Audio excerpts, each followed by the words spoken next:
साथियों नमस्कार।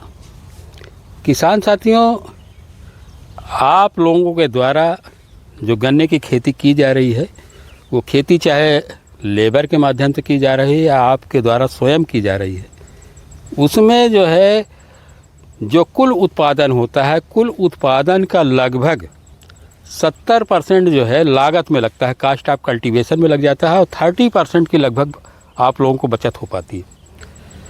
ये लागत और जो है बचत में बहुत बड़ा गैप है, बहुत बड़ा फासला है, बहुत बड़ा अंतर है। इस गैप और फासले की दूरी को कम करने के लिए सिर्फ एक ही उपाय है, वो उपाय है गन्ने की टिकाऊ खेती।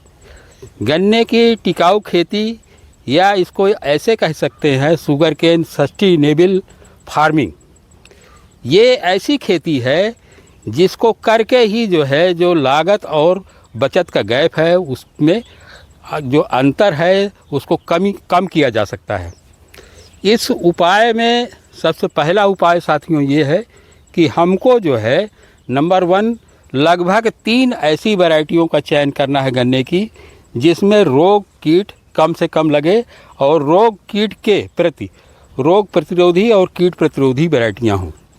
दूसरा काम ये करना है साथियों कि जो है बीज का शोधन, चाहे वो हम कार्बेंडाजिम से करें या जो है हेक्साटॉप से करें, लगभग आधे घंटे तक गन्ने के बीज के टुकड़ों को जो घोल बना रहे हैं हम फंजीसाइड्स का उसमें डुबो के तब बुआई करें।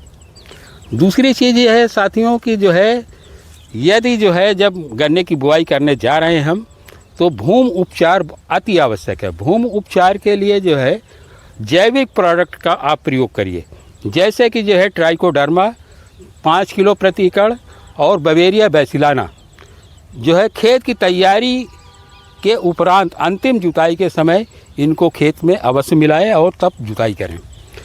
ट्राइकोडर्मा के मिलाने से लाभ आपको ये होगा साथियों कि जो है फंगस से लगने वाले रोग, चाहे वो भूमि जनित हो चाहे वायु जनित हो, जैसे कि जो है रेड राड है, विल्ट डिजीज है, रस्ट डिजीज है या जो है रस्ट डिजीज है या विल्ट है या स्मट, ये सारे रोगों को लगने की संभावना कम से कम हो जाती है।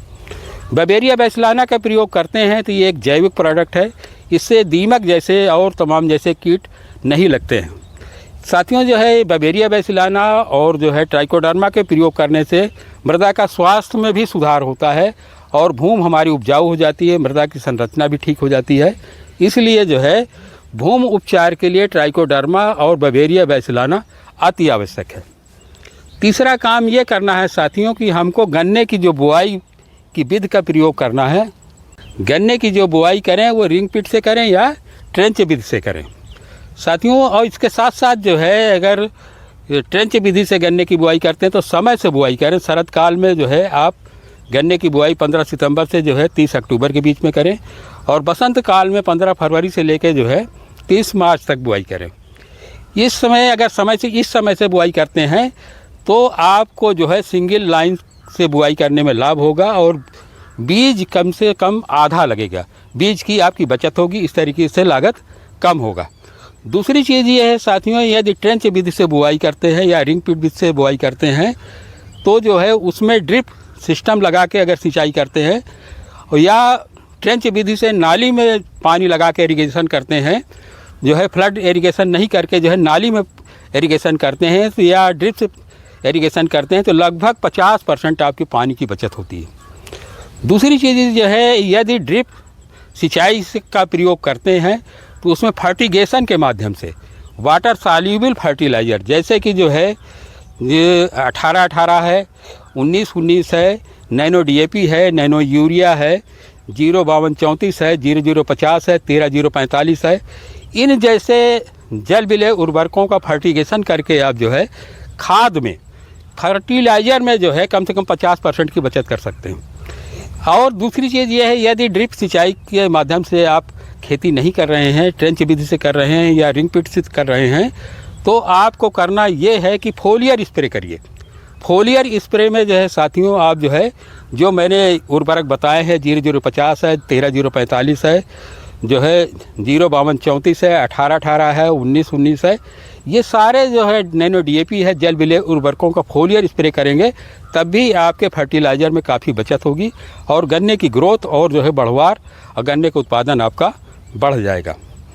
जो है चौथी चीज़ साथियों ये है कि जो है संतुलित खादों का प्रयोग करिए। आप बुआई के समय जो है डीएपी, पोटास, यूरिया तीनों खादों का संतुलित प्रयोग करिए, जिससे जो है अनावश्यक फर्टिलाइज़र के प्रयोग करने से भूमि की संरचना गड़बड़ हो जाती है या जो है उसमें मृदा हमारी स्वस्थ नहीं रह पाती है और अच्छा उत्पादन भी हमको नहीं मिल पाता है। जो खाद का प्रयोग करना है अधिकांशतः जैविक खादों का प्रयोग करिए, चाहे गोबर की खाद का प्रयोग करिए, चाहे जो है कंपोस्ट की खाद का प्रयोग करिए, हरी खाद का प्रयोग करिए। गन्ने के फसल के जो अवशेष, चाहे पत्तियां हो चाहे इसके जड़ हो, इनको डिकम्पोज करके इसी में डिकम्पोज करिए तो इसमें कार्बन की मात्रा बढ़ जाएगी और कार्बन की मात्रा बढ़ जाएगी तो भूमि की उत्पादकता भी बढ़ जाएगी। दूसरी चीज़ ये है कि जो है यदि जैविक ये जो है खेत में आपके जो है कार्बन पदार्थ की मात्रा बढ़ जाएगी तो माइक्रो ऑर्गेनिज्म, सूक्ष्म जीव जो लाभकारी सूक्ष्म जीव हैं उनकी भी संख्या बढ़ जाएगी, जो है जल अवशोषण की क्षमता भी बढ़ जाएगी साथियों। इसलिए जैविक खादों का अधिक से अधिक समावेश करना अति आवश्यक है साथियों। इससे मृदा आपकी स्वस्थ रहेगी, उपजाऊ रहेगी, काफ़ी दिनों तक उपजाऊ बनी रहेगी।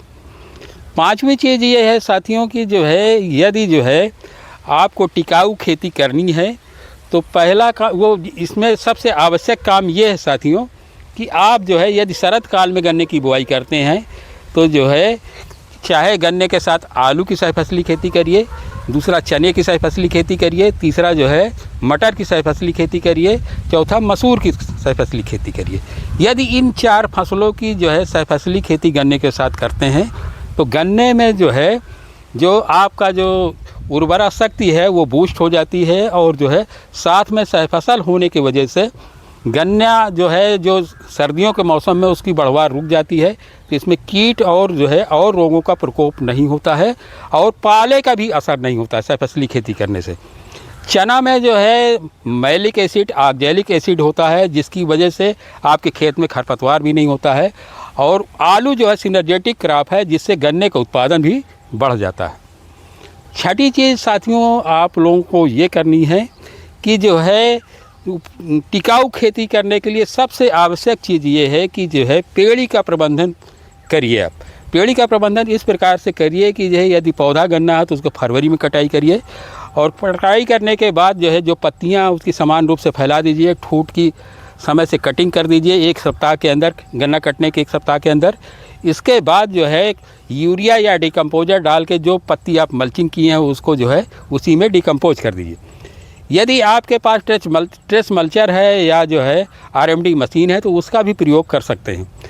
मेरा कहने का कुल मिला के आशय ये है कि पेड़ी प्रबंधन में ऐसा प्रबंधन करिए किसान साथियों की जो है कम से कम 2 से 3 पेड़ी आप लें, प्रथम पेड़ी, द्वितीय पेड़ी, तृतीय पेड़ी। यदि जो है 2 से 3 पेड़ियाँ लेते हैं आप तो सबसे पहली चीज़ आपको क्या होती है, बीज की बचत हो जाती है। दूसरी चीज़ जो है गन्ने की बुआई में जो लेबर लगती है उसकी बचत हो जाती है। लास्ट में जो अंतिम चीज़ है साथियों वो ये है कि जो है गन्ने की यदि टिकाऊ खेती करनी है तो आपको अधिक से अधिक मशीनीकरण का उपयोग करना पड़ेगा। मशीनीकरण में जो है आप जो है ट्रेंच ओपनर का प्रयोग कर सकते हैं, पावर बीडर का प्रयोग सकते हैं, छोटा ट्रैक्टर का प्रयोग कर सकते हैं, पावर टिलर का प्रयोग कर सकते हैं। अधिक से अधिक मशीनीकरण का प्रयोग करने से ये होता है कि समय से आपके खेत की जुताई हो जाएगी, खेत की गुड़ाई हो जाएगी और मिट्टी चढ़ जाएगी।